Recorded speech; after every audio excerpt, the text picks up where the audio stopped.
Salam selamat pagi Bapak Ibu Saudara sekalian dimanapun saudara berada. Hari ini kita akan merenungkan firman Tuhan. Dan sebelum itu mari kita masuk di dalam doa. Mari kita berdoa. Bapa di surga, terima kasih untuk anugerah-Mu di dalam hidup kami. Kami ada sebagaimana kami ada di pagi hari ini. Dan kami menyembah Engkau, memuji Engkau, bahkan mendengarkan firman-Mu. Sebentar lagi kami akan merenungkan firman Tuhan. Yang singkat ini, mohon pimpinan dan kuasa Roh Kudus menuntun kami agar kami bisa memahami firman Tuhan ini. Tolong kami Tuhan, kami sudah siap mendengar firman-Mu. Dalam nama Tuhan Yesus kami berdoa dan mengucap syukur. Amin. Saudara, hari ini bicara tentang nasihat untuk hidup dalam kasih yang terdapat di dalam Roma pasal 12 ayat ke-9 sampai ayatnya ke-21. Demikianlah firman Tuhan. Hendaklah kasih itu jangan pura-pura. Jauhilah yang jahat dan lakukanlah yang baik. Hendaklah kamu saling mengasihi sebagai saudara dan saling mendahului dalam memberi hormat. Janganlah hendaknya kerajinanmu kendor. Biarlah rohmu menyala-nyala dan layanilah Tuhan. Bersukacitalah dalam pengharapan. Sabarlah dalam kesesakan dan bertekunlah dalam doa. Bantulah dalam kekurangan orang-orang kudus, dan usahakanlah dirimu untuk selalu memberikan tumpangan. Berkatilah siapa yang menganiaya kamu. Berkatilah dan jangan mengutuk. Bersukacitalah dengan orang yang bersukacita, dan menangislah dengan orang yang menangis. Hendaklah kamu sehati sepikir dalam hidupmu bersama. Janganlah kamu memikirkan perkara-perkara yang tinggi, tetapi arahkanlah dirimu kepada perkara-perkara yang sederhana. Janganlah menganggap dirimu pandai. Janganlah membalas kejahatan dengan kejahatan. Lakukanlah apa yang baik bagi semua orang, sedapat-dapatnya. Kalau hal itu bergantung padamu, hiduplah dalam perdamaian dengan semua orang. Saudara-saudaraku yang kekasih, janganlah kamu sendiri menuntut pembalasan, tetapi berilah tempat kepada murka Allah. Sebab ada tertulis, pembalasan itu adalah hakku. Akulah yang akan menuntut pembalasan, firman Tuhan. Tetapi jika seterumu lapar, berilah dia makan. Jika ia haus, berilah dia minum. Dengan berbuat demikian, kamu menumpukan bara api di atas kepalanya. Janganlah kamu kalah terhadap kejahatan, tetapi kalahkanlah kejahatan dengan kebaikan. Saudara yang dikasihi oleh Tuhan, Roma 12 ini adalah sebuah tulisan agung dari Rasul Paulus yang berbicara tentang bagaimana kita sebagai orang percaya menjalani panggilan kita dari Tuhan Yesus untuk menjadi terang dan garam dunia di dalam dunia yang gelap ini. Kita dapat membacanya di dalam Matius pasal 5 ayat 13 sampai 14. Melalui kehidupan kita sebagai orang percaya, dunia memiliki kesempatan untuk melihat kebaikan dan damai sejahtera dari Allah.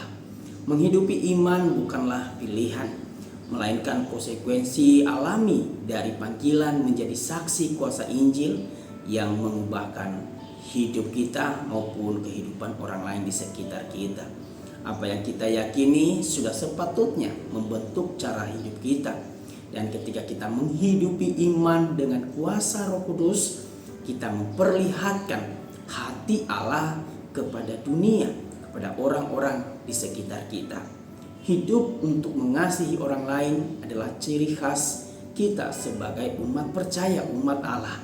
Perintah Allah yang utama adalah saling mengasihi, bukan semata-mata untuk menegaskan bahwa manusia itu adalah makhluk sosial, tetapi karena Allah adalah kasih dan kita ikut teladan Allah itu.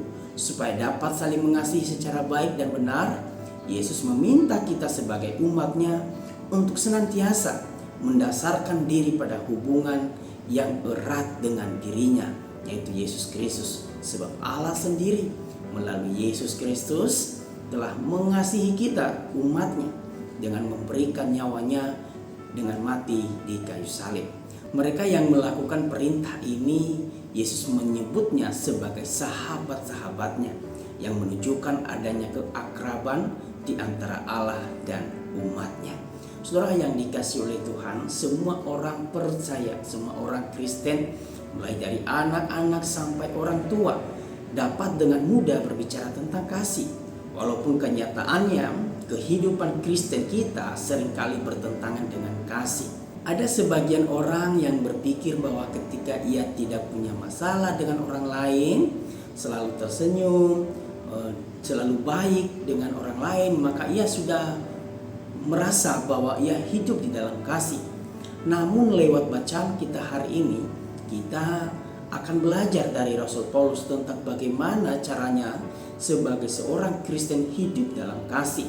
Kita tidak hanya cukup baik atau saleh, menunjukkan senyum yang manis untuk orang lain, melainkan ada tindakan aktif yang kita kerjakan, yang kita lakukan untuk mewujudkan kasih itu, seperti yang dilakukan oleh Tuhan Yesus, menunjukkan pengorbanannya untuk kita. Beberapa hal yang mau disampaikan oleh Rasul Paulus adalah sebagai berikut. Yang pertama, bahwa kita dipanggil untuk mengasihi orang lain sebagai saudara dan saling mendahului dalam memberi hormat. Kedua, kita dipanggil tidak bermalas-malasan, melainkan kita dipanggil berjuang melayani Tuhan dengan melayani sesama. Melayani sesama sama dengan kita melayani Tuhan. Ketiga, kita dipanggil tetap bersuka cita dalam menghadapi banyak pergumulan di dalam dunia ini, agar orang lain melihat damai sejahtera yang dianugerahkan Allah bagi kita saat kita menghadapi pergumulan itu. Keempat, kita memperhatikan satu sama yang lain. Kita tidak hanya simpati, tetapi kita turut empati dengan ikut merasakan apa yang dirasakan oleh orang lain. Bahkan sebisa mungkin kita bertindak dengan kemampuan kita, sesuai kemampuan kita yang kita miliki untuk menolong orang lain. Kelima, kita juga dipanggil untuk sehati, sepikir dalam melakukan pekerjaan Tuhan. Kita membangun kerjasama satu sama yang lain di dalam melayani Tuhan. Keenam, jangan sombong, tetap belajar rendah hati. Kerendahan hati menunjukkan bahwa kita murid Kristus, sebab Kristus adalah teladan bagi kita tentang kerendahan hati. Ketujuh, sebisa mungkin berdamailah kepada semua orang. Sebagai makhluk sosial, kita dipanggil, kita akan bertemu banyak orang, dengan orang yang berbeda pendapat, berbeda pandangan, berbeda karakter, bahkan mungkin berbeda kepribadian dari kita, yang mungkin saja itu menyebabkan konflik. Tetapi sebagai anak Tuhan, kita dipanggil, kita harus menyelesaikan masalah itu, konflik itu dengan berdamai satu sama yang lain. Kita minta pimpinan Tuhan untuk memampukan kita melakukan ini. Kedelapan, tidak membalas kejahatan dengan kejahatan, tetapi menyerahkan keadilan di tangan Tuhan. Orang yang dewasa dalam Tuhan, dia akan tahu siapa yang akan menjadi hakim dalam setiap kehidupan ini, yaitu Tuhan sendiri. Maka segala perkara bagi mereka yang dewasa di dalam iman, maka mereka akan menyerahkan segala perkara itu ke dalam tangan Tuhan, kepada Tuhan, karena mereka yakin Tuhan hakim yang adil. Dengan percaya kepada Tuhan, pasti ia mengadili dengan benar sesuai dengan kehendaknya. Kesembilan, mari kita mengasihi mereka yang melukai hati kita, supaya mereka dapat melihat Kristus melalui kasih kita kepada mereka. Ini memang sulit untuk dilakukan, bukan? Tetapi bukan berarti kita tidak bisa melakukannya. Dengan memohon pertolongan Roh Kudus untuk menuntun kita, supaya kita dapat melakukan beberapa poin yang sudah saya sampaikan tadi. Saudara, dengan hidup saling mengasihi, kita sebagai umat Allah, sebagai orang percaya, dapat menjalankan tugas kita, berbagai tugas panggilan kita dengan baik dan menghasilkan buah bagi kemuliaan Allah dan juga bagi kehidupan kita, kebahagiaan kehidupan kita. Kiranya firman Tuhan ini menolong dan memberkati kita semua. Tuhan Yesus memberkati.